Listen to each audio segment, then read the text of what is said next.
Hello, everybody, and welcome to the Total Bases Podcast Express Show. I am your host, Austin Spiro, flying solo today. Thank you, everybody, for tuning in, either on YouTube or on Spotify, on Stitcher, or live at the Baseball Life Facebook group, one of the best baseball groups on social media. If you haven't checked us out yet, go ahead and check us out on Facebook.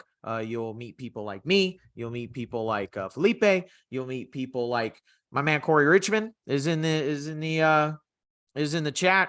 We've got Henry, we've got Vince, we've got a whole bunch of knowledgeable baseball fans in this group. So go ahead and click on it and find us on Facebook and go ahead and talk with us. Be nice. Today, this podcast, we're going to talk about free agent signings in the slow offseason so far. Not very many notable signings. There's going to be a lot more rumor talk than there is going to be about free agent signing talk. But all is, we'll get through it there. Right off the top, though, I want to pay my respects to a baseball legend that passed away this morning, Gaylord Perry. Gaylord Perry passed away, and you know what? It's a big hit to the baseball community. Gaylord Perry is very famous for his spitball, causing a lot of controversy in his time. But you know what? He was a good pitcher nonetheless. A career 90 WAR, a record of 314 wins, 265 losses, an ERA just above 3, a WHIP just below 1.2. One of very few pitchers to pitch over 5,000 innings. He got into 777 games, 690 of them were starts, pitching 5,350 innings over his career and amassing 3,534 strikeouts. He is a Hall of Famer, won the Cy Young twice, and is a 5-time All-Star. He played over the span of 22 seasons with the Giants, the Indians at the time, now Guardians, the Rangers, the Padres, the Yankees, the Braves, the Mariners, and the Royals. Great career, Hall of Fame career. Can't really say much more about that. Just rest in peace, Mr. Perry. And he and our family, he and his family are in our thoughts. So let's get into current baseball, and let's get into some free agent rumors and some free agent signings. I already got Corey Richmond in the chat there. Corey Richmond is a Guardians fan, and he says the Guardians need to make some moves, and as are also known as veteran leadership. Well, I was reading some of the rumors here, and I believe, if I remember correctly, the Guardians are in the market for a catcher. Specifically, they're in the market for maybe trading for Sean Murphy of the A's. And Sean Murphy is a big trade commodity right now because, well, the A's don't really have anything. Sean Murphy's really the only person, I think, the only player that is worth anything right now on the A's. And you know what? I think that would be a good get for the Guardians because they do need some veteran presence. Sean Murphy has both offensive and defensive prowess. So I think that would be a good, a good offset for the Guardians' good pitching staff out there with, all of the good pitchers, the starters and the relievers that they got there. Add a little bit more of a bat at the catcher, to support Jose Ramirez and, all the other offensive weapons that they got there.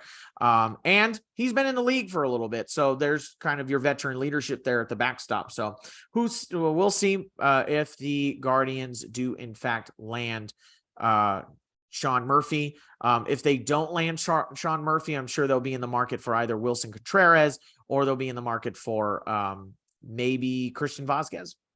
Who knows?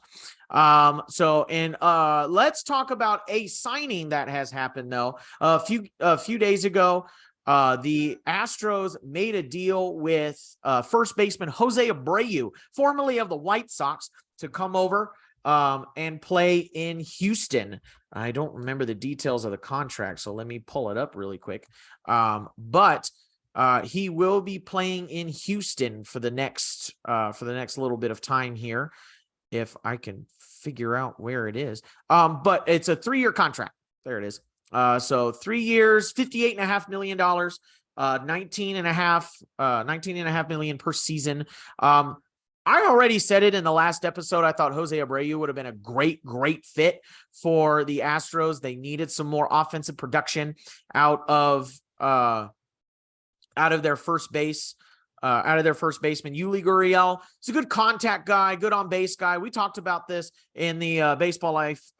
In baseball life, I talked about it with a couple people. Gurriel's a good contact guy, but really his production is kind of waning. He's entering his age 39 season, I believe. Now, Jose Abreu is getting up there. He's 35, but he's still producing in terms of RBIs. Even, average and, slugging a little bit. In his last season with the White Sox, he played in 157 games. He hit 304 with a 378 OBP and a 446 slugging, good for a 137 weighted runs created plus. So what weighted runs created plus is essentially they take the runs created stat, which is a multitude of different, statistics and analytics put together and measured in how many runs you can create for your team. But the weighted runs created plus is weighted for ballpark factors, era factors, and division and position and things like that. Anything above 100 is above average, and the higher it goes, the better it is. Anything below 100 is below average. And Jose Abreu last season hit for a 137 weighted runs created plus. Good slash line overall, good offensive slash line overall. He decided to tamper down his power. He was hitting anywhere from 25 to 30 bombs since he entered the league in 2014. Now he's taken a little bit more of a contact approach. He dropped his home run total to 50, but he raised his average a little bit up over 300. His OBP is up about 20 points, and his slugging, of course, is down because his batting average or his power approach has gone to more of a contact approach. But all in all, his offensive numbers still great. And for the Astros, with the way that their lineup is set up, you have, power in Yordan Alvarez, you have power in, Jose Altuve, you have Alex Bregman, you have, Kyle Tucker, you have all of these other power hitters that you don't need Jose Abreu to be the power guy. You need Jose Abreu to be more of an RBI guy, right? Strike out less, make more contact with the baseball, and drive in some of these other hitters, the Jose Altuves, the Yordan Alvarez, the Kyle Tuckers, those people of that nature. While his walk percentage has, in the last couple of years, his walk percentage has gone up and his strikeout percentage has gone down, which is really good to see, especially as he matures and he's going on to this new team. In fact, from 2021 to 2022, let's say from 2020 to 2022, his walk percentage has gone up from 6.9% to 9.1% in a season. His strikeout percentage in 2020 was 22.5%. In 2021, it was 21.7%. But in 2022, his strikeout percentage went down to 16.2%. So you're seeing him make more contact with the baseball, less swings and misses, getting on base more. And I think that's what the Astros need from their first baseman position. Overall, good signing by the Astros. He's going to hit 5th or 6th, I would think, in that lineup. There's a lot of power guys, so I could actually see Jose Abreu hitting 6th. And that just shows how stacked of a lineup the Astros are right now, to have an RBI guy like Jose Abreu tucked away in the number 6, number 7 hole, right? That's pretty good. So that is Jose Abreu. Other rumors that I'm seeing around, and MLB trade rumors and, things of that nature. The Red Sox are interested in Mitch Haniger, outfielder formerly of the Astros. Now, I think that could be a decent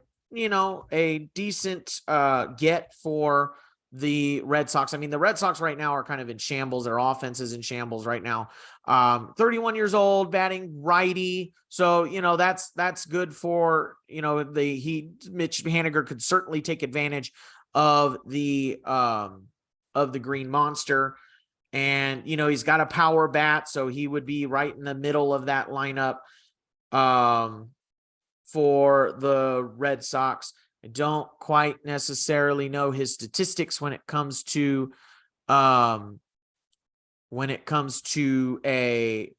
his numbers in Fenway, but overall, that would be a pretty good fit, I think, for the Red Sox if they were able to get there. But Mitch Haniger also has other suitors, other people that are calling him.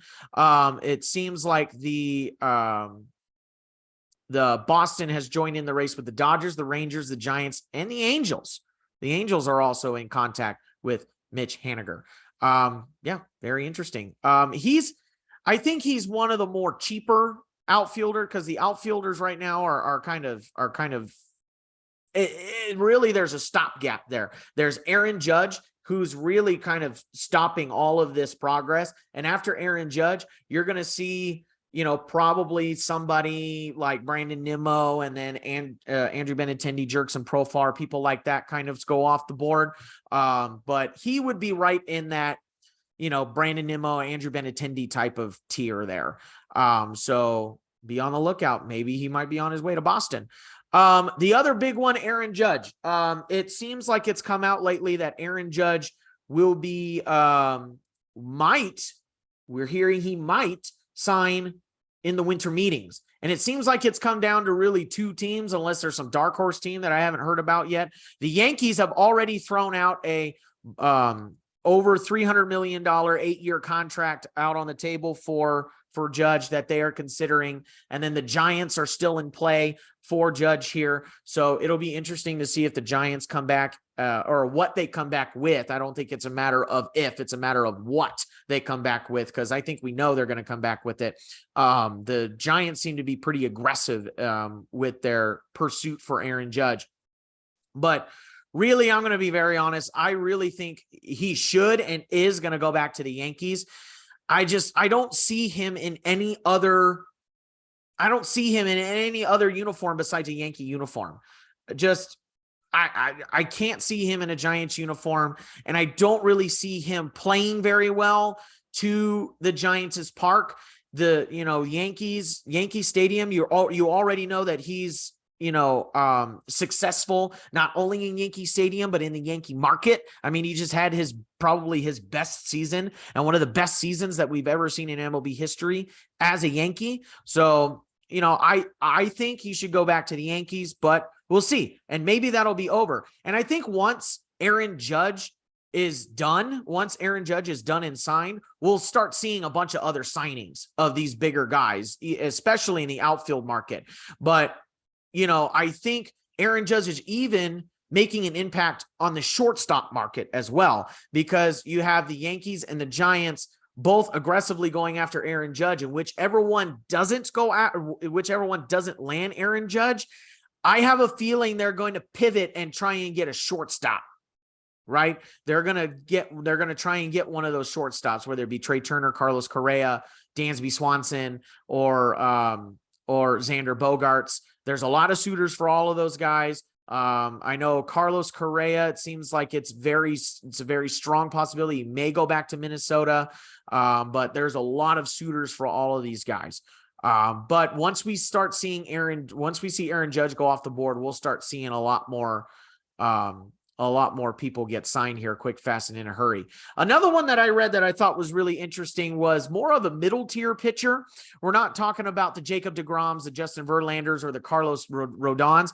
Jameson Taillon is drawing apparently very strong interest in free agency, and I don't blame them, because Jameson Taillon had a pretty good season with the Yankees. So, you know, he set himself up very, very well with his walk year. And it was kind of surprising that they didn't even offer a qualifying offer for Jameson Taillon. The Yankees is what I'm talking about. But I mean, he had a good 2022 season, a little bit of a high ERA, 3.91 ERA, but you know, overall he pitched 177 in the third innings. He, you know, K'd 1 out of every 5, 20.7% of the batters he faced. You know, and it's I don't know. I like Jameson Tyone. I've liked Jameson Tyone for a while. His ERA has gone down since the past 2 seasons. And really this is his third lowest ERA. He's been in the league since 2016. So that's what, 1, 2, 3, 4, 5, 6 seasons. This is his third lowest ERA. So I would be interested to see who picks him up. I think he would be a good addition, middle tier option for really a lot of teams. There's really a lot of teams that are looking to become or bolster their pitching. I really didn't see any suitors that were emerging, but apparently he's drawing a lot of attention from a lot of people. Let's see. There were a couple more that I wanted to talk about. Guardians sign Anthony Gose. He's okay. Tigers sign Matt Boyd to a 1-year deal. Again, not very exciting. Okay. You thought Matt Boyd was going to be good, but I think we've kind of seen what Matt Boyd is going to deliver. Just okay. He's going to get rocked, and other times he's going to be okay. So I don't think that's really that sexy of a signing. We could talk a little bit about catchers. Let's talk a little bit about catchers. So really there isn't very many catchers in this catcher market. You're looking at Wilson Contreras and Christian Vazquez. After that, that's it. And then I've already talked about Sean Murphy. Sean Murphy is drawing a lot of interest from the Guardians. So we'll see. Sean Murphy also has 3 years of remaining club control. So that's another reason why he's a sought after trade target.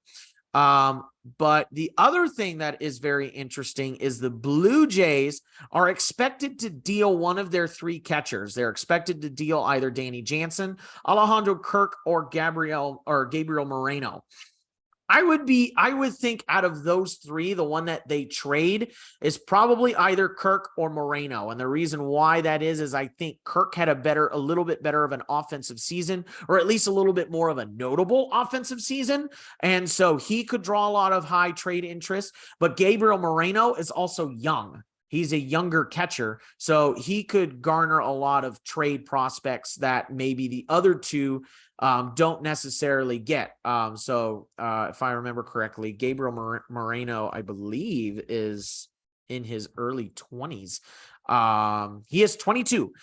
22, he played in 25 games, hit 319, 356 OBP, and a 377 slugging. So honestly, pretty good debut season from Gabriel Moreno. He has hit pretty well, it looks like, he hit okay in the minors. He hit 315 in AAA. Anywhere he's gone, it seems like he's hit pretty well. So, it's a pretty safe bet that he's probably garnering a lot of trade interest if they are in fact doling him out there. Let's see.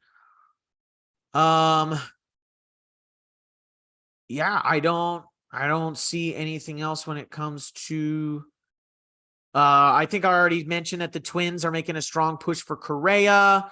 I think out of the 4 shortstops, so we'll talk about shortstops a little bit. So we're looking at Trey Turner, Carlos Correa, Xander Bogaerts, and Dansby Swanson.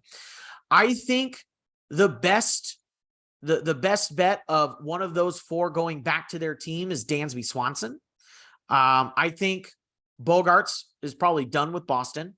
I think Turner, I could very well see Turner moving on from the Dodgers. Carlos Correa has already decided that he's already rejected a contract offer from the Twins. They're saying that they're making a strong push to re-sign Correa, but I don't necessarily know that that's where he is going to sign. I'm hearing talk that also he might be in the market with the Cubs, which is an interesting get because the Cubs are kind of a mess and all over the place. So I don't know if he would belong or if he would go very well with the Cubs, but you never know. Never know. Let's see. What else? What else are we looking at here? The Pirates signed Carlos Santana. Weird signing for me, because Carlos Santana can still produce.